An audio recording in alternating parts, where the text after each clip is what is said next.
right, welcome back to the Science of Peace. My name is Ms. M to the Z to the Z. Today, oh man, today what are we going to be talking about? Or what did I recently learn from all the information that I continue to download and absorb and read and watch and be inspired by others? And hopefully this will be of service to some. So, one thing that I did want to, it's kind of like a gentle reminder because I often have to give myself gentle reminders because we often get caught up, or I'll say I often get caught up in just this everyday society and what some may call the matrix, the busy, getting caught up in the busy. And sometimes we need a reminder. I was listening to Audrey Marcus podcast, great podcast, some really good episodes. First found out about him through searching for more information on psychedelics, assisted therapy, psilocybin, topics like that. So they were recently talking about how sometimes we forget that we actually incarnate here on planet Earth, right?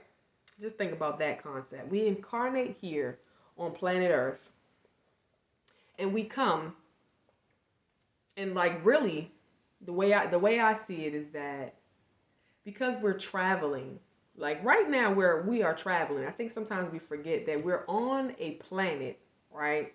As far as we know, we are on a planet that's suspended in space, right?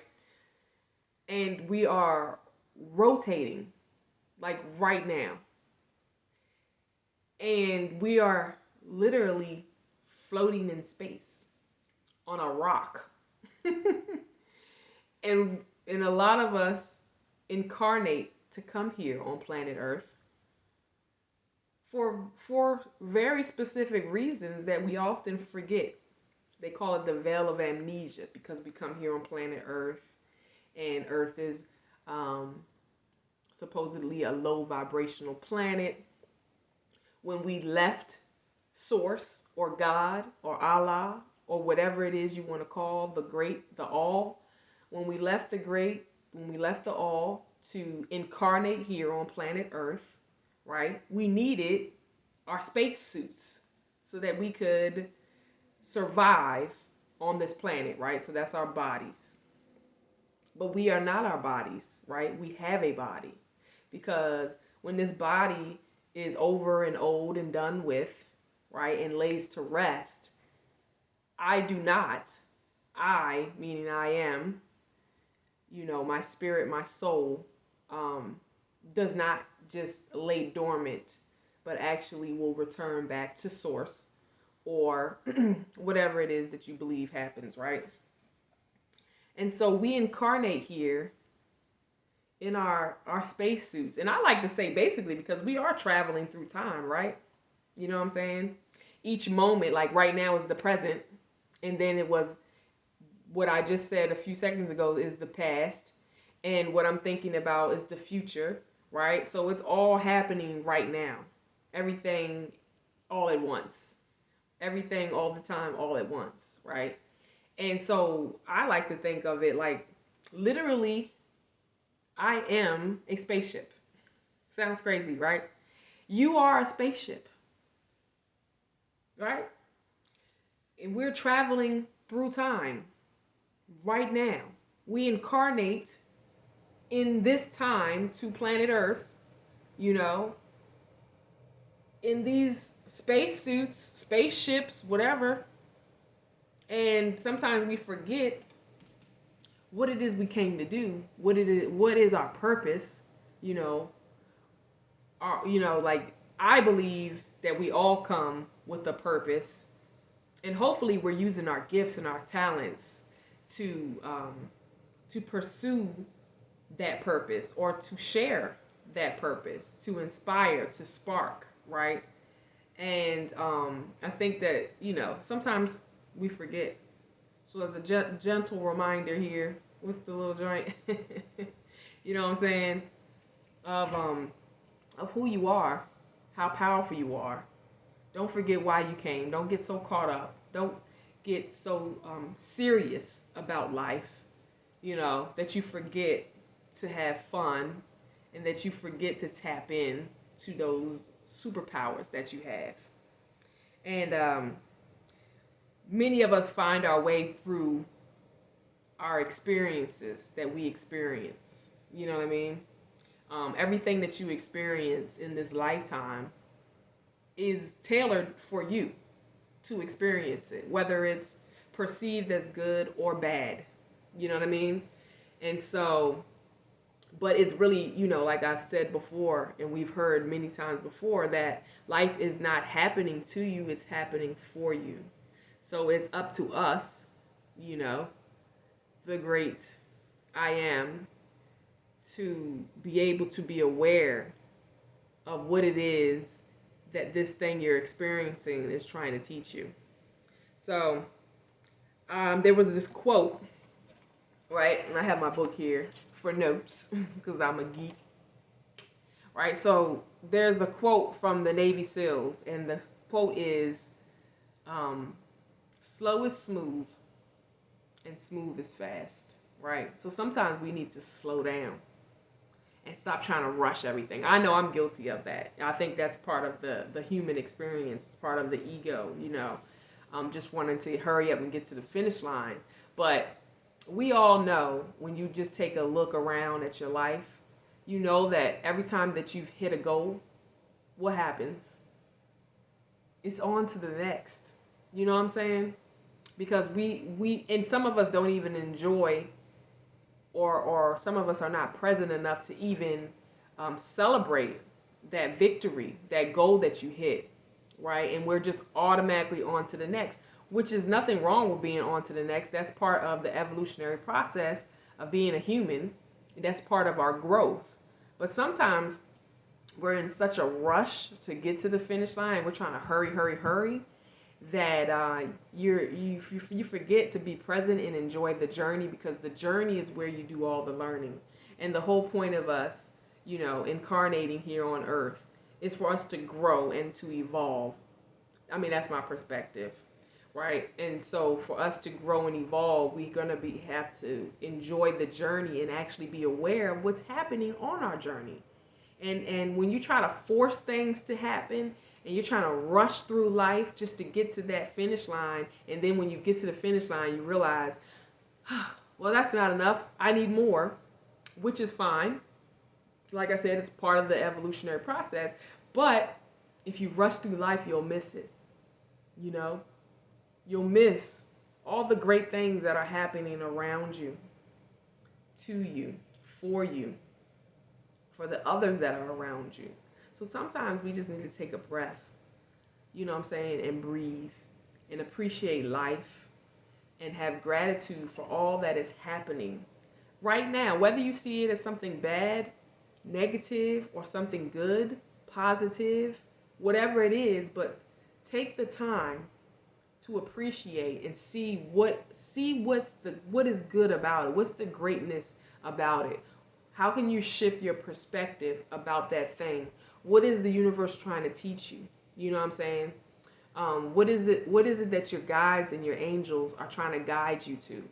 And that's why, like, I like to look at it like life is, and I recently, this kind of sparked and resonated with me when I heard it. But life is a meditation, right? Let's hear that again. Life is a meditation. It's a practice, right? It's a sacred practice, Meditation is a sacred practice. And meditation is simply a process to help you become more aware. And literally, meditation means to become familiar with. Become familiar with who? You. Yourself. So that you know who you are. You know that you know your greatness. And we're constantly learning and growing and evolving into our greatness, They say God is greatness on display, God. You know what I mean? And they say that your ego is ego, edging God out. And sometimes we can get so caught up in our egos. Our egos are so caught up in help protecting us, right? From the ego's perspective, the ego is protecting us. But sometimes when you want to tap in to the greatness on display, tap into God, right? Tap into your source, your inner power. You have to separate yourself from the ego and be mindful and become aware of what's really going on. You know what I'm saying? Of what is happening in this situation for you, right? Whatever it is that's happening, it's happening for you. So why is it happening for you? That's when you got to tap into your God self. And that's why a great way to look at life is that life is a meditation. It's a practice. It's sacred. And whatever happens is part of your ceremony. And when I heard that, I was like, whoa. Whatever happens in your life is part of your ceremony. That's deep. You know what I mean? And so, how can you become aware of how those things that are happening are part of your ceremony, right? Are part of your meditation practice. Life is a meditation. Life is a meditation practice and ceremony. And everything that's happening right now to you is part of your, well, not to you, for you, is part of your ceremony. So, how can you tap in? And sometimes, and that's the thing, that's why we can't judge one another, because you never know why those things are happening to someone else, but it's part of their ceremony, right? It's part of their practice, and it's part of that meditation for you, for that person to become aware. And sometimes we don't become aware until it happens the 100th time, the 50th time, whenever. But it's not up to me to judge of when I think you should get it, right? Because I got my own stuff going on. There's stuff that's going on where other people in my life, where other people might be looking at me like, when are you going to get it? You know what I'm saying? And that's part of my practice. That's part of my meditation. That's part of my sacred ceremony. So I think one of the greatest things to do is to be able to look at life in that way, so that you can see that everyone is just trying to experience God.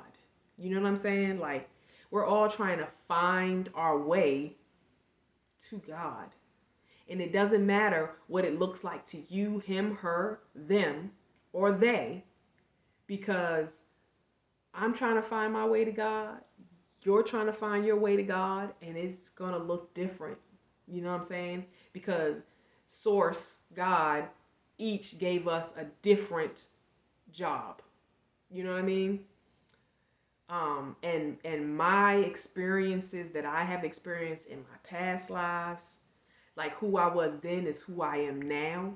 And so those experiences, what's in my DNA, my ancestry, my ancestral lineage, like that's for me, my family, my tribe, and also for my own journey.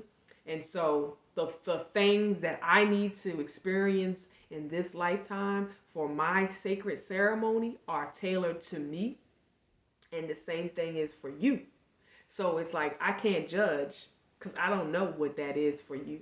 Like I don't know why the person who is experiencing a drug addiction, right? Like somebody who could be addicted to heroin, crack, whatever that thing is, why do they need to experience that sacred ceremony, no matter how crazy it looks to everyone around us, around you, around them? It doesn't really matter, because maybe they needed to experience that so they hit the rock bottom, so that could wake them up and be aware, so they could become aware of how they are greatness on display. And that might be a cycle that needs to end. Maybe it was a addiction cycle that's in the DNA from the family lineage. Maybe they're the ones that are supposed to come and break it, or maybe they're not. Can't say. But I can understand, from my perspective, I can understand how someone could be addicted to drugs. Hell yeah. You know what I'm saying? Because that the feeling that you feel, you know, from that high, that is someone trying to experience God. Believe it or not, right? That feel good that they feel, like that, the thing is, like, that's a man-made way to experience God. Like, you don't need that drug to experience God, but that is the thing that drew that person to that addiction, and that's why they're always chasing it, because they want that feeling that brings them closer to God. But it might not be the best thing, you know what I'm saying? But it might be what they needed to experience to become more aware, or to even something, like, it's free will. It's your choice. You know what I'm saying? Like, you have the choice to either participate in your own evolutionary process or not. And some of us choose to, and some of us don't. And it's not for me to say, or anyone else to say, that you should choose to participate in your evolutionary process. I don't know how many times, how many lifetimes I chose not to. But the point is, God, source, or whatever you want to call it, is not going to give up on you because you chose not to. You know what I'm saying? Because you are everlasting life. You will always exist because God always exists. So you have many, many, many opportunities. If it's not this lifetime, maybe it's the next. You know what I'm saying? And so just being mindful and more aware of that these things are happening, and whether it's through, like, we're all trying to basically find our way to God, and we find our way to God the way that our perspective is set up. So whether you experience God or find your way through to God through watching that football game, you know what I'm saying, eating ice cream, getting high, having sex, right? All these things are ways for us to find our way to God. And there's no one right way. You know what I'm saying? That's another key. There is no one right way, you know? And so I just think that it's a great gentle reminder. And if this is your first time hearing any of this information, hey, peace be upon you. And I just wanted to bring that up today because I was listening to another podcast, and these were some of the topics that were brought up. And it was a beautiful reminder how life can be a beautiful disaster, right? But it's all happening for you. And to be able to shift your perspective and become aware of how these things are happening for you puts you in a greater power place, puts you in a position of the great I am, because I am that I am. And so thank you for joining me today in this episode of Science of Peace. And just remember, you are a spaceship.